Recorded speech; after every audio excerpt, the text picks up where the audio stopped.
Dans cette vidéo, je voudrais t'expliquer pourquoi tant de choses sont devenues gratuites pendant cette période de confinement. Allez, c'est parti.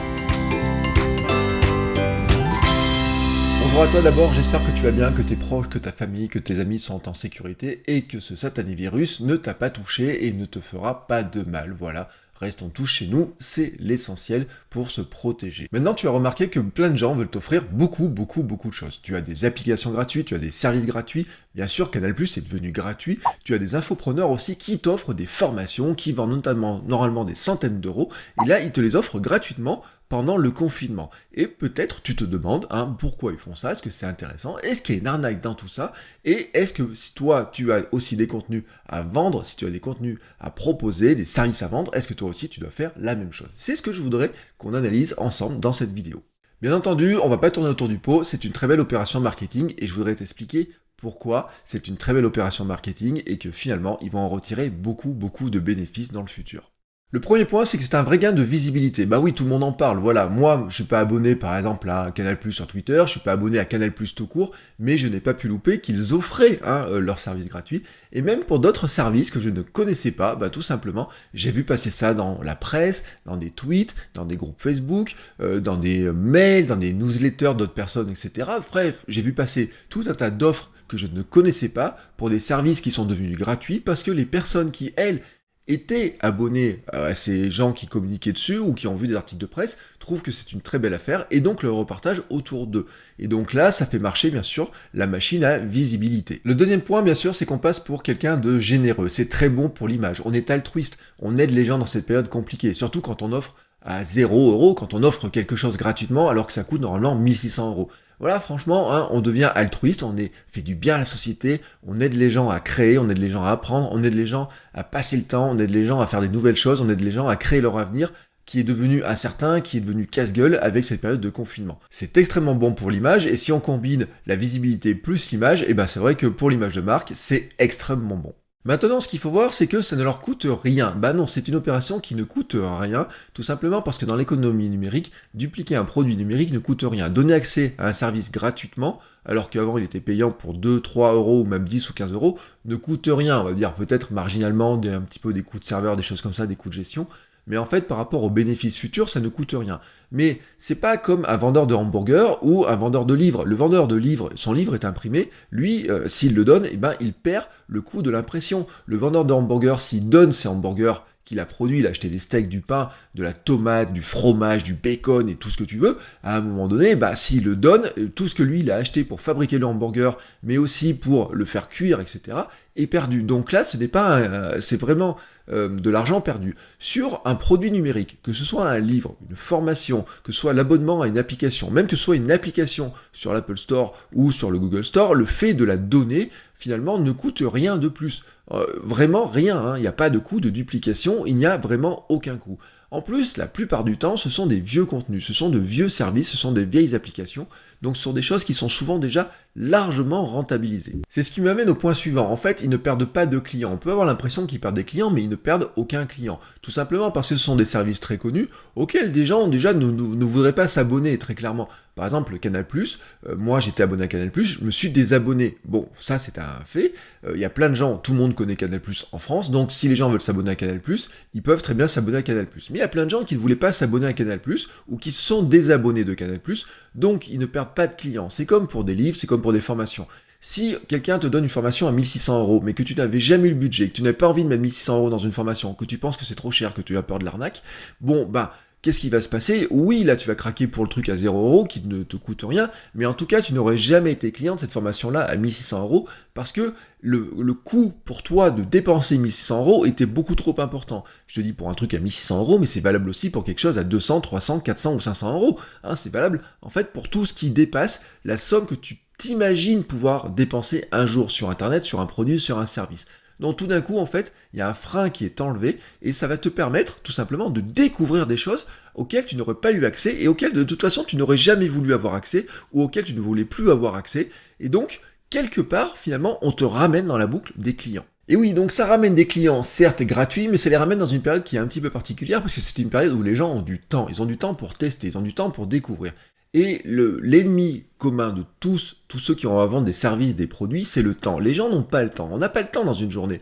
entre le travail, entre la famille, les déplacements, les sorties, le sport, tout ça, on n'a pas le temps, on n'est jamais vraiment à la maison, on n'a pas le temps de se poser, on n'a pas le temps d'apprendre des choses, on n'a pas le temps de regarder la télé. Moi, je me demandais même si j'allais pas me désabonner de Netflix parce que je n'avais pas le temps de regarder mes séries. Et tout d'un coup, dans ce monde de confinement, les gens ont le temps. Enfin, ont le temps. Pas tous, hein. Il y a des gens qui n'ont pas le temps. Si tu es en télétravail avec des enfants à la maison, si tu es freelance avec des enfants à la maison, ou même sans enfants à la maison, tu sais qu'en ce moment, c'est pas franchement des vacances. Mais ça, c'est une parenthèse. Donc, en ce moment, la plupart des gens, ou beaucoup de gens en tout cas, ont du temps, ont plus de temps que d'habitude. En tout cas, le temps qu'ils passaient avant en transport, maintenant, ils peuvent le passer pour consommer des nouvelles choses. Et donc, ils ont le temps pour découvrir ces produits, ces services, ces nouvelles applications. Ils ont le temps pour apprendre des nouvelles choses. Ils ont le temps pour faire de nouvelles choses. Et ça, c'est super intéressant parce que bien sûr, ça leur permet de faire découvrir leurs produits et leurs services à des gens qui auront vraiment le temps de les tester. En plus, généralement, ils le font avec des produits de qualité. Bah oui, parce qu'ils ne donnent pas le petit truc à 10, 15 euros, la petite chose qui a été produite rapidement. On ne donne pas ce qui est d'habitude presque gratuit ou les petits produits. Non, là, on donne le service premium. On donne le plus gros des services. Les services en ligne, ils vont te donner l'offre premium complète. Canal+ ne te donne pas l'abonnement à une chaîne, mais il va te donner l'abonnement à toutes les chaînes. Les formations, on te donne la formation la plus chère, vraiment la formation la plus chère. On te donne pas une petite formation à 15, 20 euros. On te donne la formation à 1500 euros, 1600 euros, 2000 euros. On te donne vraiment la formation la plus chère. Donc, tu as le top de la qualité. Et donc, tu vas voir ce que c'est que le top de la qualité dans ce service-là. Tu vas profiter de toutes les options, bien entendu. Alors, quand la période de confinement va se terminer, quand ces offres-là vont se terminer, les services, tout d'un coup, si tu reviens au service de base, si tu reviens au service sans les options, il va te sembler un petit peu fade, soyons honnêtes. Et puis, en même temps, tu auras vu, par exemple, pour d'autres services, pour des bouquins, des formations, des choses comme ça, tu auras vu le top de la qualité, et donc, quelque part, ça va te rassurer aussi pour le futur, et donc, ça va leur amener de nouveaux clients, forcément. Car oui, à n'en pas douter, ils vont gagner des clients. Si tu as apprécié le service gratuitement pendant quelques semaines, peut-être quelques mois, on va voir combien de temps ça va durer. Si tu as apprécié une formation, si tu as aimé ce que tu as appris, si tu as aimé participer à certains services, etc., peut-être qu'à la fin du confinement, tu vas juger qu'en fait, ils sont indispensables pour toi, que tu devrais rester abonné. Et ça, c'est un point qui est essentiel, c'est-à-dire qu'en fait, on te fait découvrir un service de qualité, c'est comme une grande période d'essai, finalement, et donc si à la fin de la période d'essai tu es satisfait, tu auras peut-être envie d'acheter des nouveaux produits, des nouveaux livres, des nouveaux services qui sont proposés par ces personnes-là.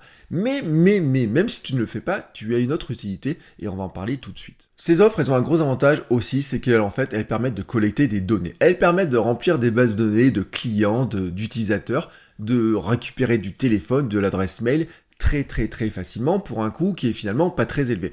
Pourquoi ? Parce que en fait, pour profiter de ces services-là, tu dois t'inscrire. Tu dois t'inscrire, par exemple, pour acheter une formation gratuitement, certes, tu dois créer un compte, tu dois laisser ton adresse mail, ton nom, tu dois donc donner toutes tes informations à la personne qui fait cette formation-là. C'est pareil aussi si tu t'abonnes à un service. Je pense par exemple, si tu t'abonnes à Adobe Creative Cloud, pour profiter du service, tu dois créer un compte, tu dois laisser ton adresse mail avec ton mot de passe, etc.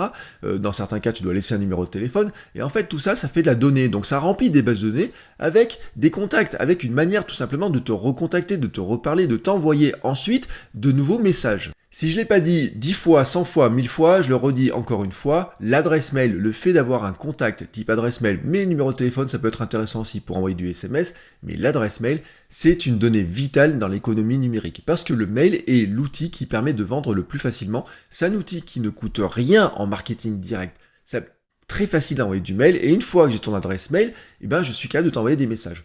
Pourquoi crois-tu que dans chacune de mes vidéos, je t'incite à t'abonner à ma newsletter, à ma lettre ? Pourquoi tu crois que sur mon site, il y a des petits cadeaux qui se sont envoyés en échange d'une adresse mail ? C'est bien entendu pour que, forcément, une fois que j'ai ton adresse mail, je peux t'envoyer des petits messages, je peux t'envoyer aussi mes offres. Et qu'est-ce que tu crois qui va se passer si tu profites de ces services-là ? Bien entendu, tu vas recevoir des messages, tu vas recevoir des offres, tu vas avoir des petits messages de bienvenue, bien entendu, tu vas avoir des petits messages sur l'état d'esprit, tu vas avoir des nouvelles offres qui vont être proposées, tu vas avoir des nouveaux produits, des nouveaux services, peut-être on va te faire monter, te proposer des choses en premium, te demander aussi ton avis, tu vois, par exemple, qu'est-ce que tu penses de cette formation-là, qu'est-ce que tu en as retiré, est-ce que tu penses qu'il faudrait la compléter ? Donc vraiment, là-dessus, c'est hyper intéressant parce que quelque part, on récupère énormément de contacts, on récupère énormément d'informations de personnes qui peut-être n'auraient jamais donné leur adresse mail ou n'auraient jamais donné ces informations-là. En soi, c'est un super lead magnet, un super aimant à client. En inbound marketing, c'est vraiment super intéressant. Enfin, le dernier point, c'est que c'est très intéressant pour la preuve sociale. La preuve sociale, c'est quoi? C'est qu'en fait, on se décide plus facilement pour un produit ou un service si d'autres personnes ont déjà craqué. C'est pour ça que tu vois, par exemple, des témoignages clients. C'est pour ça que sur des sites, tu vois des gens te dire, il y a déjà 1000 personnes qui ont profité de ce produit, de ce service. Il y a déjà 10 000 personnes qui ont été formées grâce à cette formation-là. Tu le vois très souvent sur Internet, sur Instagram. Il y a beaucoup de personnes qui l'utilisent. C'est la preuve sociale, il y a énormément d'éléments là-dedans. Mais le nombre d'utilisateurs en fait partie. Et donc, le simple fait de rentrer, par exemple, 5 ou 6 000 ou 7 000 personnes dans une offre de formation permet de dire que l'offre de formation, elle n'a pas formé que 10 ou 15 personnes qui avaient payé très cher, mais elle permet de dire j'ai formé 7 000 personnes à ma méthode. Et là, vraiment, en termes de preuve sociale, pour le futur, c'est super intéressant, parce que tu gonfles ton nombre de clients. Au lieu de dire j'ai 100 clients, d'un coup, tu veux dire j'en ai 2000, 3000, 10 000. Même si une grande partie de ces personnes-là ne payent pas, ça rentre quand même dans le compte, dans le décompte des nombres de personnes qui utilisent, qui sont des utilisateurs et qui sont donc des clients.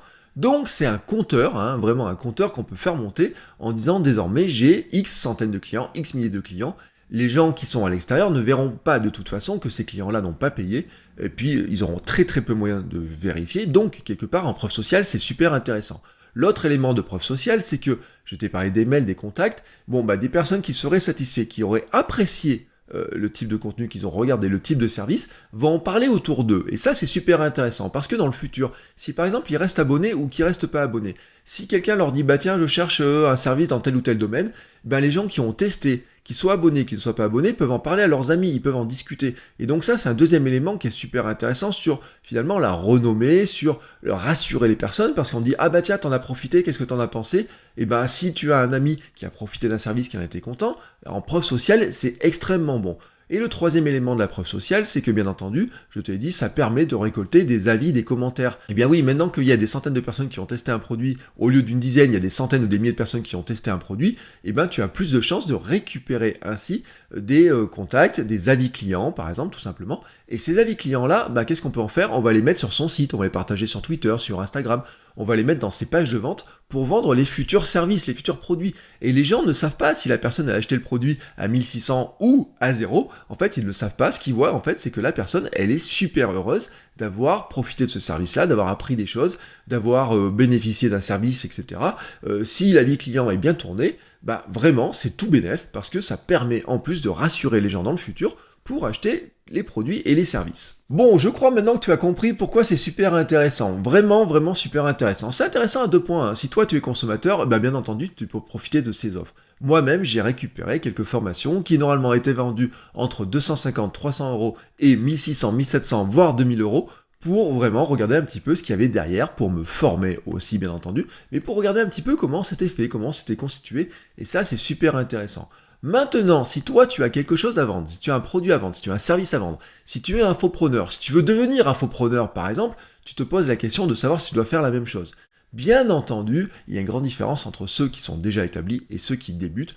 Quand on débute, ça va être compliqué quand même d'avoir des milliers de personnes qui vont venir sur nos offres, tout simplement parce qu'on la met en gratuit. Ça va être très compliqué, mais pourquoi pas, vraiment pourquoi pas. Mais en tout cas, maintenant, tu as les clés, tu sais vraiment pour maintenant et pour l'avenir à quoi sert cette gratuité-là, comment finalement c'est devenu, ce coronavirus, ce confinement est devenu une opportunité extrêmement intéressante sur le plan de marketing, des ventes, pour maintenant bien entendu, mais aussi pour le futur, parce que là, en faisant ça, en offrant quelque chose maintenant, ils construisent le chiffre d'affaires et les bénéfices dans le futur. Et maintenant, tu te demandes probablement si moi j'ai quelque chose à t'offrir. Et bien pour avoir la réponse, je te propose de t'abonner à ma lettre, le lien est dans la description de cette vidéo. Tu peux aussi t'abonner à ma chaîne et me dire en commentaire ce que tu penses de cette vidéo-là, et mais surtout comment je pourrais t'aider. Est-ce que tu veux que je parle d'un sujet en particulier sur les prochaines vidéos? Voilà, c'est tout ce que j'avais à dire pour aujourd'hui. Il me reste maintenant à te souhaiter une belle journée et une bonne continuation. Ciao!